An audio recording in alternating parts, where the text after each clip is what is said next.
Inert ingredients in pesticides are basically a euphemism.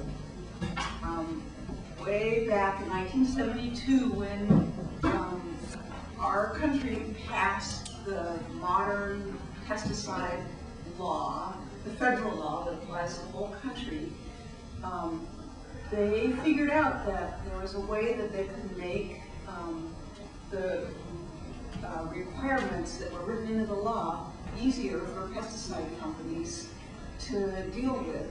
And the way that they did that was by dividing all pesticide ingredients into two categories. You have what are called the active ingredients, and then you have this euphemism, the inert ingredients.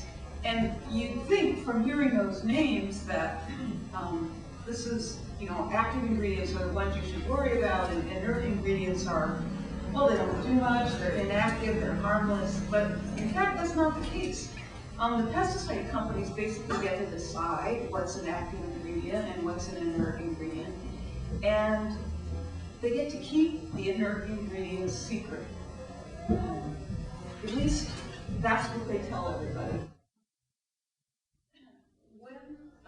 The spray plans for Monterey and Santa Cruz were announced, there was a lot of attention given to the fact that what they were going to spray is a very natural product. It's actually the chemical that the moths use to find a mate. So the males find the females by smelling this chemical, and the females create the chemical and give it off. So that all sounds pretty, well, biological, natural, right? And what they didn't talk about was the so-called inert ingredients in the spray. And that became very controversial. There were some very odd things that happened where at one point a government agency said, we're going to tell you what the inert ingredients are, and then about 2 weeks later they said, we made a mistake, that wasn't the right thing. And then, fortunately, they actually had to order that the inert ingredients be released, but one was left with a feeling that there was a lot more going on here than we really knew about. And what we're looking at now is that the spray plans for the Bay Area are still in the works. They're still in flux. We don't know yet what product will be sprayed, and so we don't know.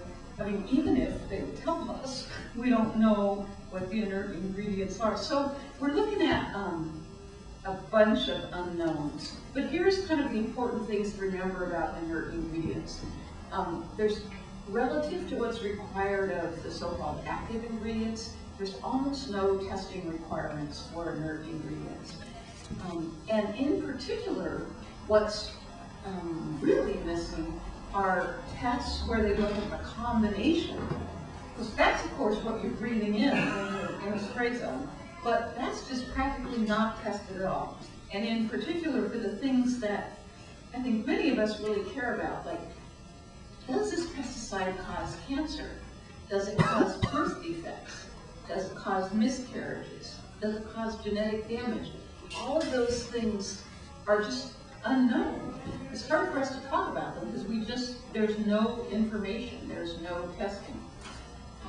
So here's what we do know about the inert ingredients in one of the products that was used in the earlier spray programs, which CDFA did release what they said was a list of all the ingredients in the product.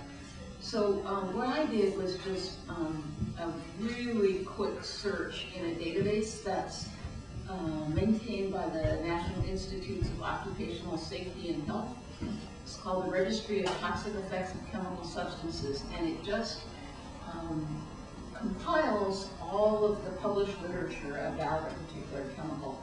So there's a list of probably 10 different ingredients that are in this particular product that CDFA talked about. And here's just 3 of them to sort of give you a feel for what's going on. So there's one ingredient that in the jargon of NIOSH is called a tumorigen. That means that, according to their criteria, it causes cancer. It's also what they would call a mutagen, which means it causes genetic damage. It's what they would call a primary irritant. That means it causes some kind of irritation to some part of the body. In this case, eyes and skin are the things that have been tested. It's also what NIOSH would call a reproductive effector. That means it affects your ability to successfully have children. In this case, it's linked with miscarriage and birth defects. There's a second inert ingredient in that product, which is also a primary irritant, and NIOSH describes it as a severe skin irritant.